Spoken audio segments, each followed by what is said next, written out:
Welcome to Food Safety Bites, the official podcast of the International Association for Food Protection. I'm your host, Lisa Garcia, and on this podcast, we're bringing together voices from across the food protection community for conversations that are thoughtful, practical, and a little more personal. In each episode, we'll explore the ideas, challenges, research, and real-world experiences shaping the future of food safety. We'll talk about what's changing, what we're learning, and what it takes to keep moving this important work forward.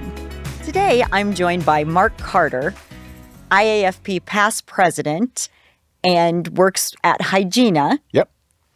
Welcome, Mark, to Hi, Food Lisa. Safety Bites. Thank you. It does bite, but that's good.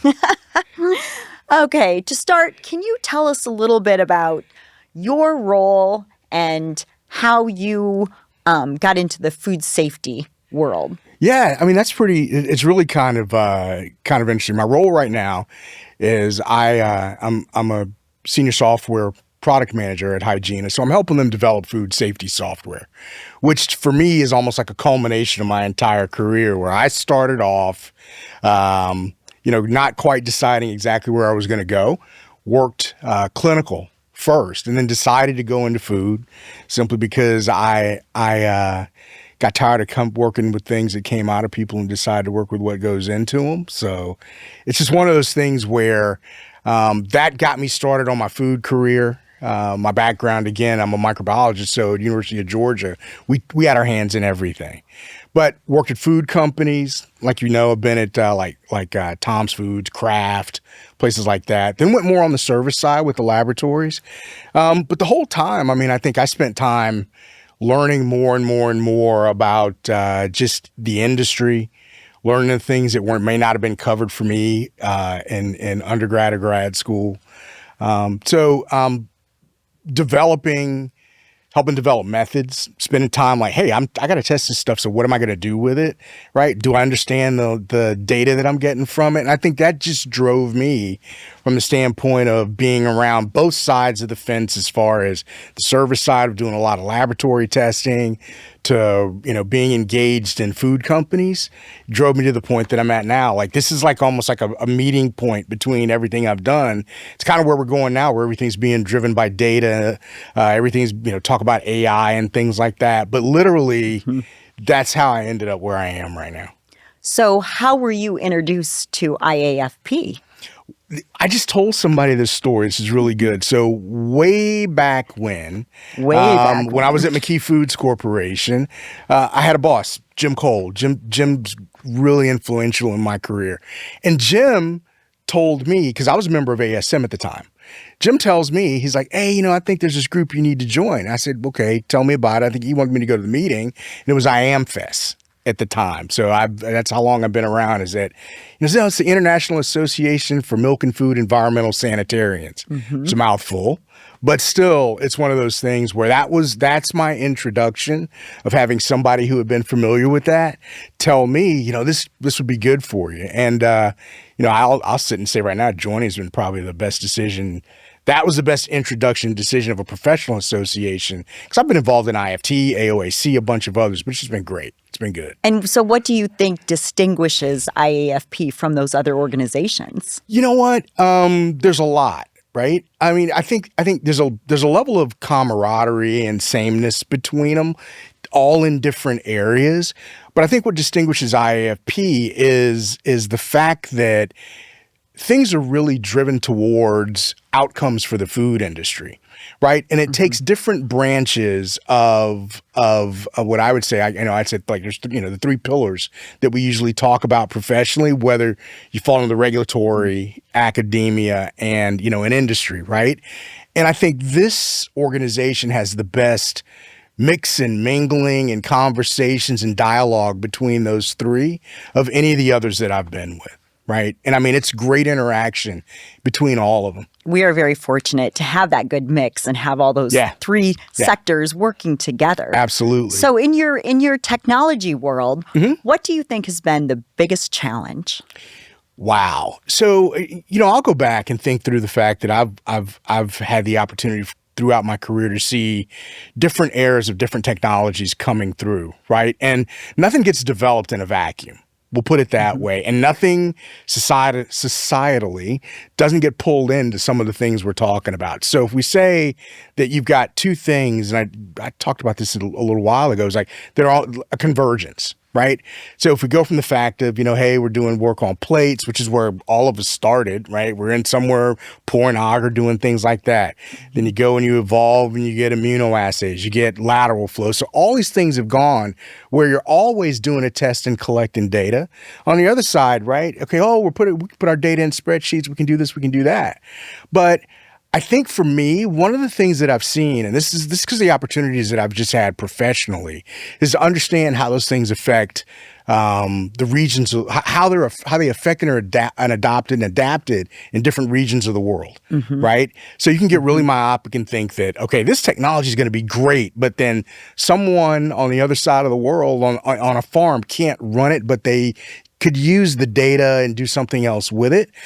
So I just think the application, and this is one of the things I love about the conversations we have here, the application of technologies to learning and public health improvement and all those things that go with it are kind of mashed together and melded, but you also get an appreciation that everybody doesn't see the problems the same way. So how you apply those technologies is viewed completely differently.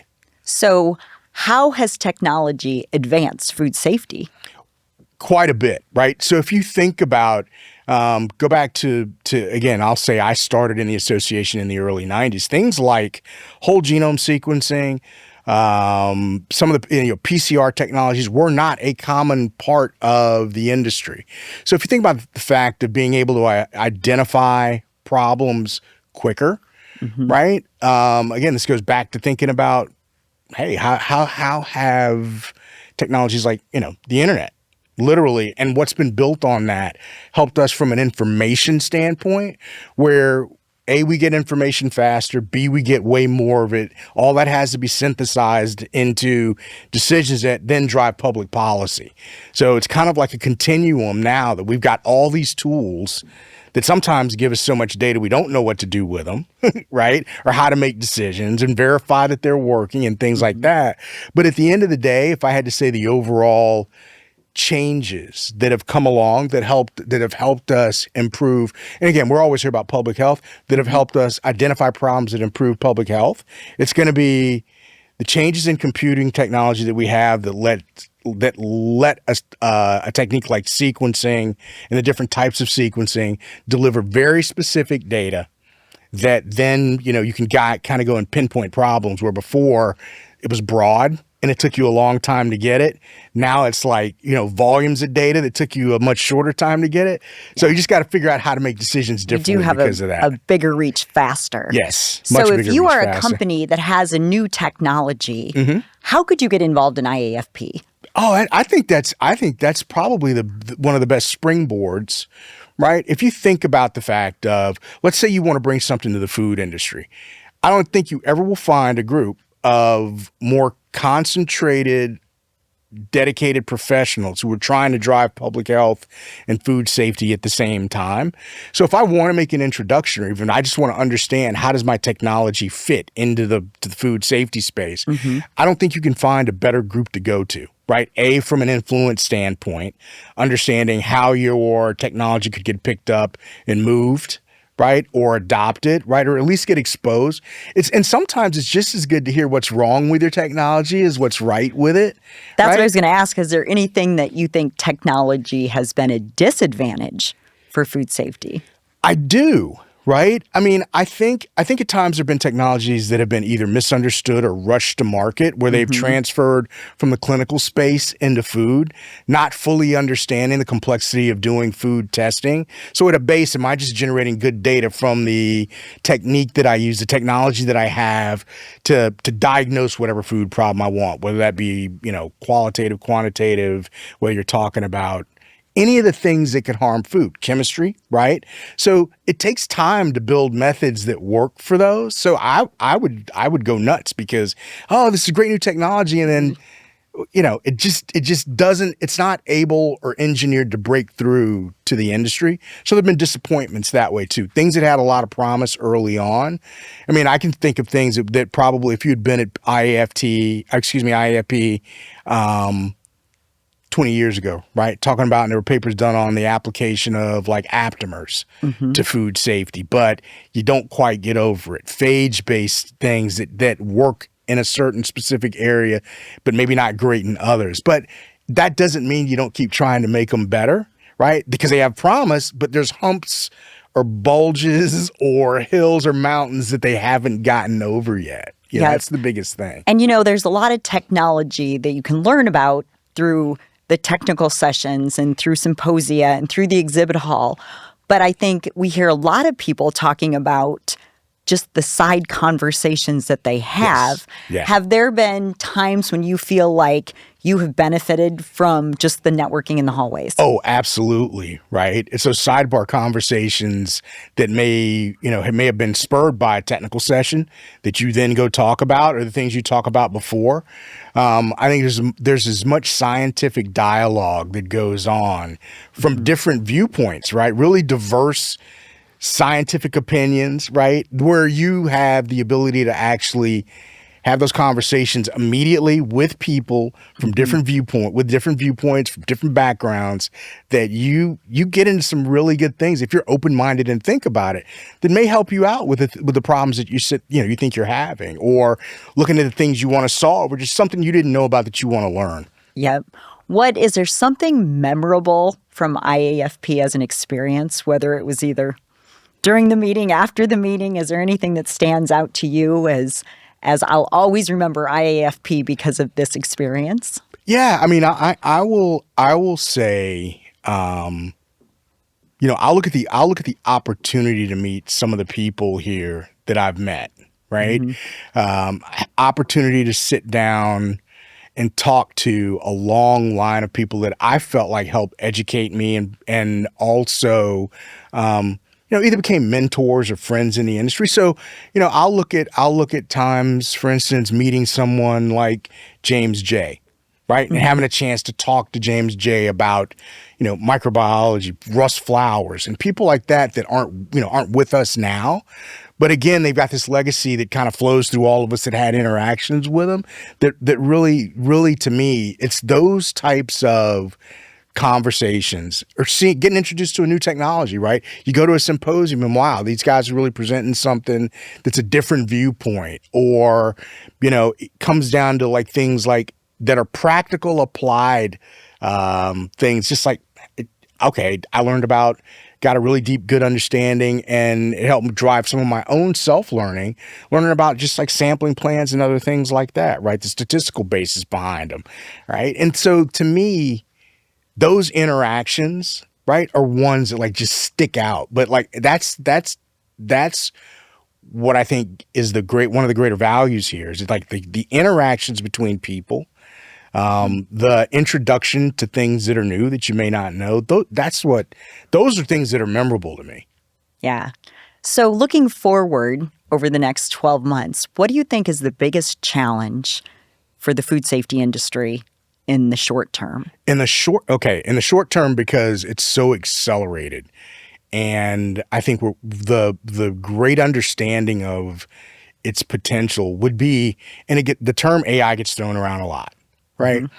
You see AI this, AI that, but I don't know if we have a good base understanding of where it's applied. And it's applied a lot of places that it works really well, but we aren't clear on the definition of what AI is, what it is, what it can do now versus what it can do a year from now. Like I gave a talk a little while back, and this is almost 2 years ago now.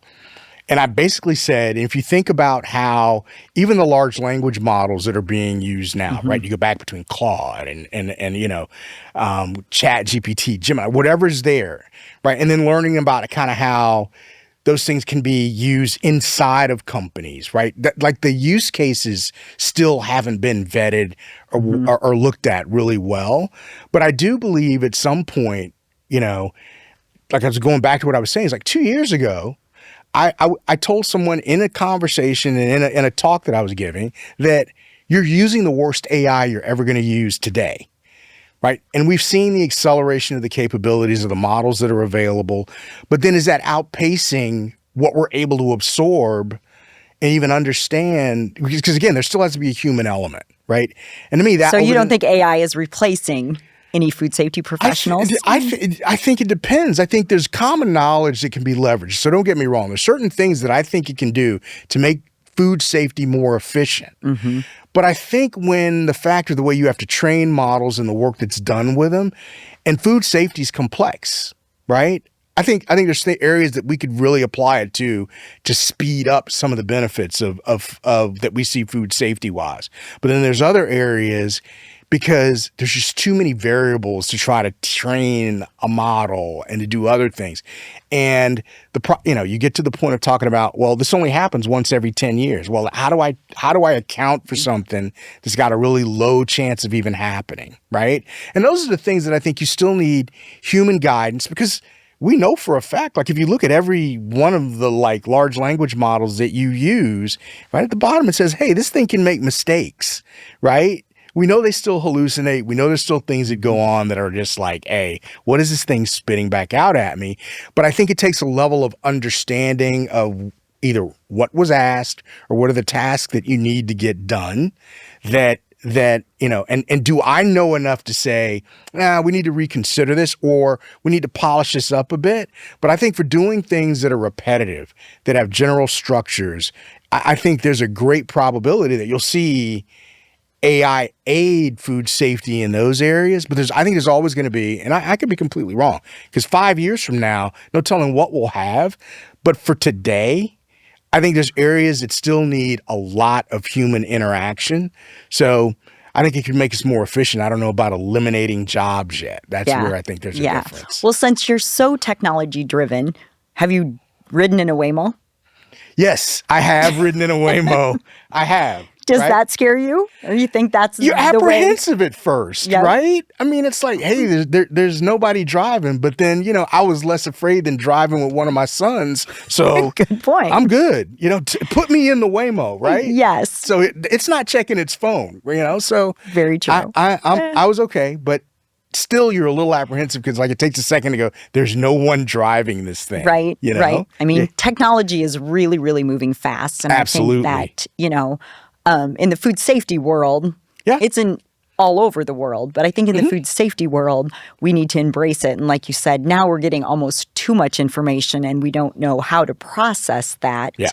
And that's one of those things I think we need to work on. Well, Lisa, one of the things that happens is, and I know this is kind of getting a little bit technical, but right, the first level is understanding what something learned from, right? The curation of the data sets that it takes to even create what the outcome's going to be from the AI. And I mean, all the work I've done and over time, I know for a fact that there's a lot of data sets that just are not good, but yet and still someone may not even know that they're trying to train on a data set that isn't going to give them the outcomes they want, right? And the last thing I'd want to do is think that I'm letting this make decisions, and I don't know if I even had the right type of thing to help it make the decisions I want to make. So I think there's a lot of learning.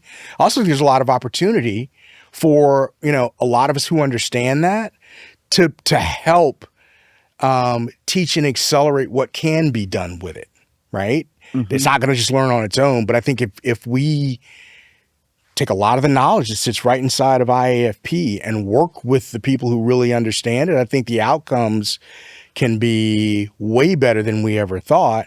It goes to that kind of cross-pollination. If anybody ever read any of my president's messages, the cross-pollination type stuff that I've always said, that some of our answers aren't going to come from us. They're going to come from other people who happen to look at our problems and go, hey, did you think about this?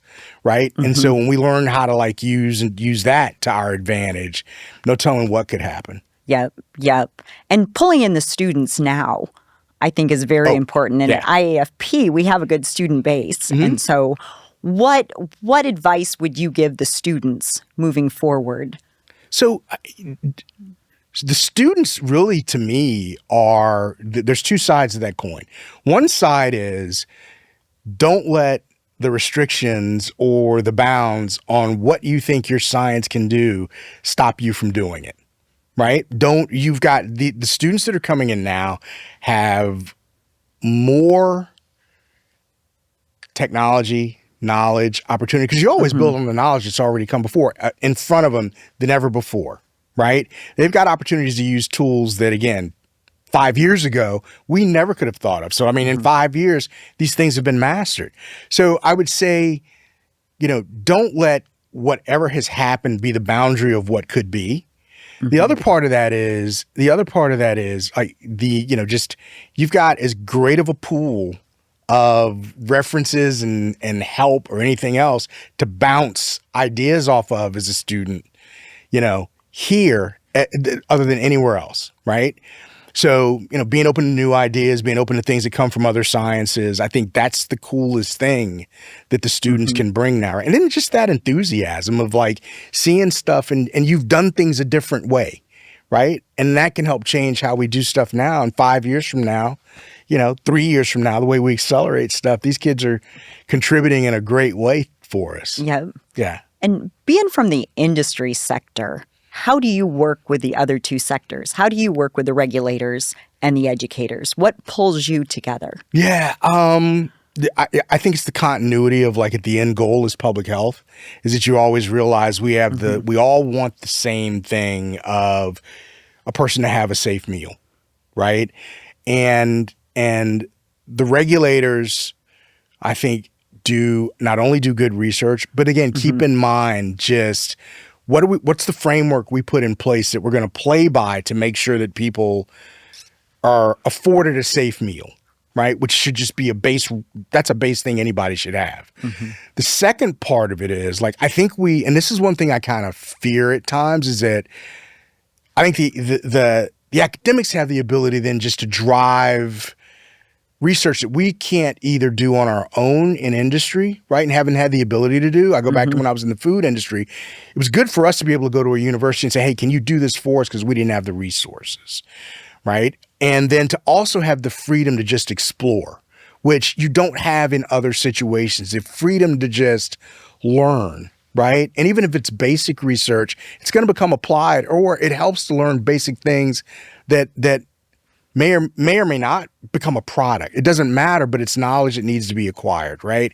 So I've always been appreciative that you have, that level of pushing the science forward and really thinking not so much on an applied practical level, mingled in the, we have a lot of people who do the applied stuff in the academic world, but they just do a really good job of pushing the science forward, right? And just hopefully we won't get to a point where like money's dictating what they're doing as much as them having the ability to really try to go solve tough problems, right? Even if it takes time, and having the patience for that to come out. But so it's like the symbiosis here more than anything else, where we talk to everybody to try to get agreement on how to make sure somebody gets a safe meal in front of them every time they sit down. And really that's how all three of the pillars here, all three, industry, academia, and, the regulatory folks work together.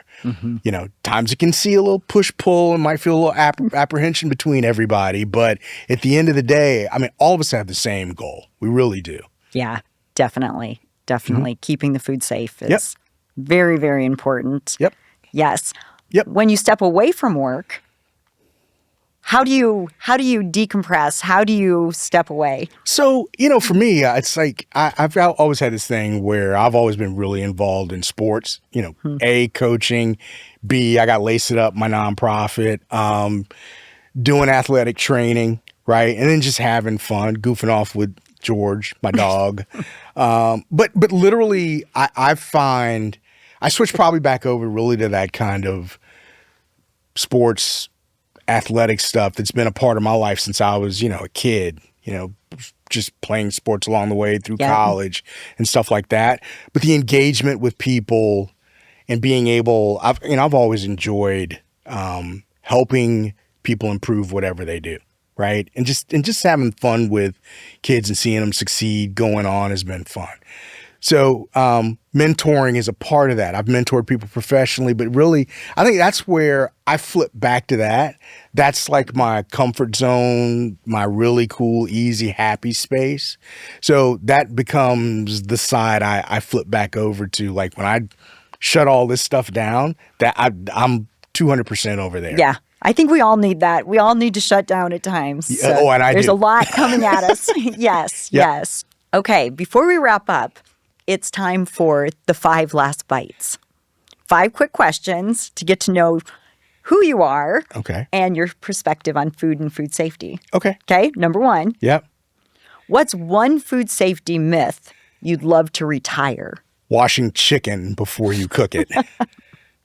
It's a good one. Number two, who in the food protection community has influenced or inspired you?